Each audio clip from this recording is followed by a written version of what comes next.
In today's video, I'm reviewing a 2015 Chevy Suburban. This is the 12th generation model of the Suburban, which is actually the longest lasting nameplate in the United States, with production starting in 1935. The Suburban is part of a large family of SUVs from GM, including the Chevy Tahoe, the GMC Yukon, the GMC Yukon XL, the Cadillac Escalade, and of course the Suburban. In addition to that, it also shares a lot of the same chassis and mechanics with the GMC Sierra and the Chevy Silverado pickups. Styling-wise, the 12th generation of the Suburban has a really upscale look compared to older versions. And while it's essentially a very large box, somehow they've managed to make it very attractive with just the right amount of kind of high-end design cues, highlighting various elements of the vehicle. Compared with the previous generation of the Suburban, one of the most noticeable changes is up here on the grille, where it's much larger with a lot more bling. And the headlights have a more appealing design, kind of chiseled out, much less boxy than the older version. You also see that it's got an LED insert for daytime running lights. Gives it a very attractive appearance.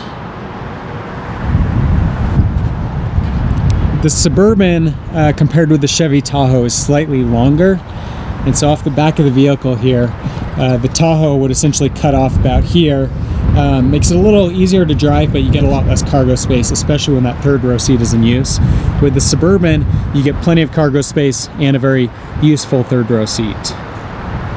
This Suburban does come with aftermarket wheels and a lift kit, and so the appearance is slightly different, as well as the ride height and stance of the vehicle.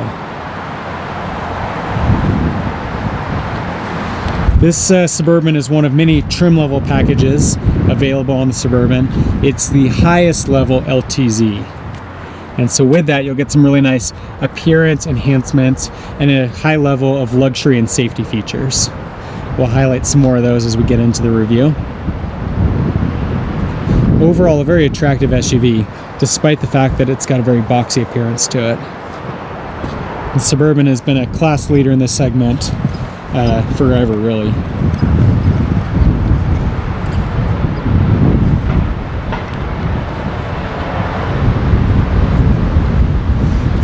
This generation of the Suburban has some design cues, like this sloping rear window here, that to me carry a little bit of a taste of the Cadillac Escalade.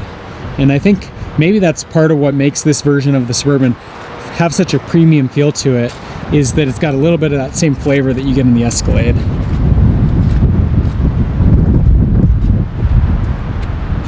Overall, a very attractive SUV, especially for something that's so large and kind of simple in the sense that it's very boxy. Chevy's done a really nice job on this. Obviously, it's an important nameplate in their lineup and a vehicle that they want to continue to maintain as best in class. While Chevy does offer a 6-liter V8 in the 3/4-ton versions of the Suburban, what you're going to find most common across the lineup is a 5.3-liter V8, which is what this vehicle has. With that, you get 355 horsepower and an impressive EPA rating of 15 miles per gallon in the city and 22 miles per gallon on the highway. It also comes with a tow capacity of 8,300 pounds.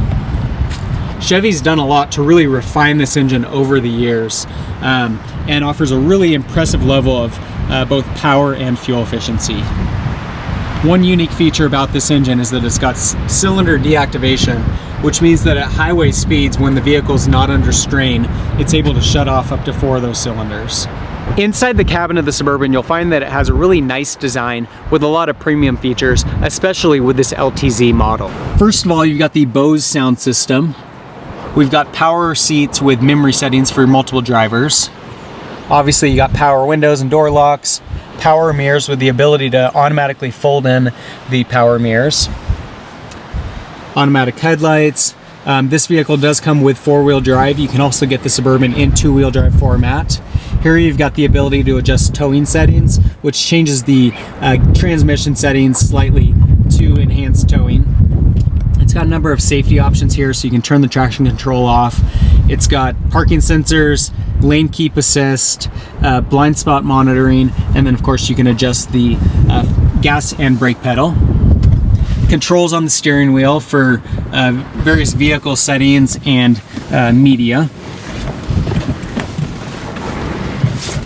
We've got in the center here multi-zone climate control, so both the driver and passenger can have their different climate control settings. We've also got controls here for the rear of the vehicle, and so settings for temperature in the rear can be controlled here or in the back seat.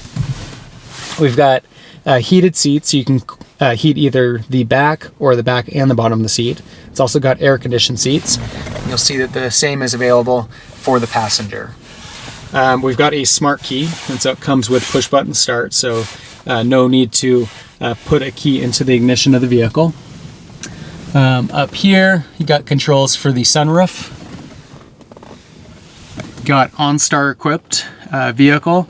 Interestingly enough, my parents actually have a 2003 Suburban, and my mom's car was stolen shortly after buying the vehicle. They were able to track the vehicle with OnStar and get the vehicle back within hours of being stolen. Overall, the Suburban has a really nice premium design inside. That's probably the biggest enhancement of this 12th generation model, is just styling wise. They've really done a lot to really enhance the overall appearance compared to older versions of the Suburban. The materials are still a little bit on the cheap side, but again, the pricing on the Suburban is fairly competitive compared with other luxury SUVs. See here we have a number of compartments. Got cup holders, a very large center console, plenty of space in there for various items. Vehicle does come with TVs in the rear, and so there's a couple headsets that come included with the vehicle. And then in the back, I'll show you a view here. Got captain's chairs in the middle row, and third row seat in the rear. Jumping into the back of the Suburban, you'll see it's got a really nice level of refinement. Obviously, the Suburban is a vehicle catering to your family, and with that, they didn't ignore the passengers. It's definitely intended to be one of the ultimate family cars. See here that the middle row passengers have control of the climate control settings for the back. In addition to that, they've got heated seats for both of the two middle row passengers. Got vents in the ceiling for air conditioning in the back of the Suburban. And then you got floor heater providing heat to the back. This again is the LTZ model, which comes with a high level of options. With that, you get a TV and another TV. So those third row passengers don't feel like they're missing out. Got great view of whatever is being watched. Now, one nice thing about these captain row seats is it makes it a lot easier to get to the back of the Suburban. Access is much easier than if it had a folding seat. I do find that the third row seat of the Suburban is a little bit crowded. Now, in general, you're not gonna have full-size adults sitting in the back of the Suburban, so it might be just fine. But it is a little bit tight here. I'm 5'10", plenty of leg room, but a little bit tight on that leg room. Jumping to the middle row, obviously without a seat there in the middle, legroom is less of an issue. Again, probably not gonna have full-size adults sitting back here too much, but if you've got 4 kids and they all happen to be over 6 feet tall, the third row is gonna be a little tight. Unfortunately, there's not gonna be many other great alternatives out there beyond the Suburban in terms of space, so they'll have to make do.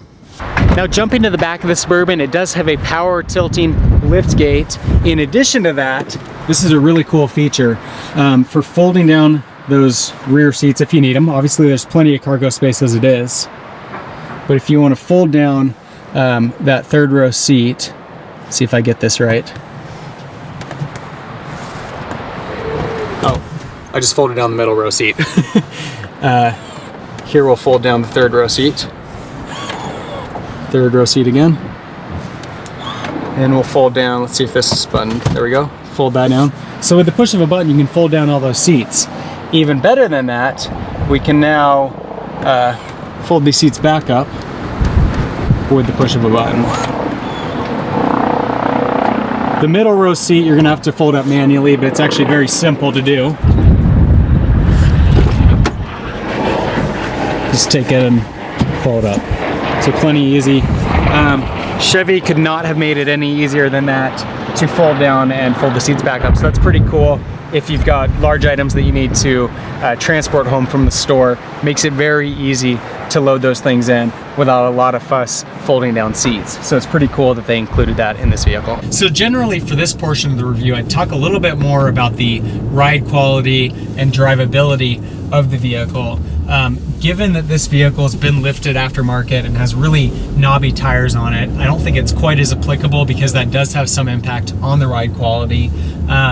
But I do want to mention that the Suburban has a very smooth ride for a vehicle of this size. While it is a very large vehicle with a lot of truck-like characteristics, Chevy's done a really nice job of making the vehicle very drivable, knowing that there are going to be a lot of moms out there driving their kids around in this, and they want a vehicle that's going to have the same luxury features and drivability that you get in crossovers or sedans. And so with the Suburban, they've done a lot to give it a very nice, high quality, smooth, quiet ride. And the cabin of the Suburban does have a very premium feel to it. You know, I've got a 2013 Audi Q5, and the level of luxury in the Suburban far exceeds what I've got in my Audi, with the heated steering wheel, air conditioned and heated seats, some of the safety features with the blind spot monitoring and the lane keep assist. The Suburban's got a really high level of features, certainly as high end as you're going to get from any other automaker that's out there. Pricing wise, the Suburban has really increased over the years. I remember when my parents bought their 2003 Tahoe, which is a fully loaded version, they paid about $35,000 after all of the dealer incentives and rebates. The original MSRP on their vehicle was just under $50,000 for a fully loaded Tahoe. Today's world, you're going to pay over $50,000 for a base version of the Suburban. If you want to get a fully loaded version, you're going to be looking at $75,000 or $80,000. So that's a review of the 2015 Chevy Suburban. If you have any comments or questions, leave those in the section below. For more car reviews, subscribe to my channel. In the meantime, thanks for watching.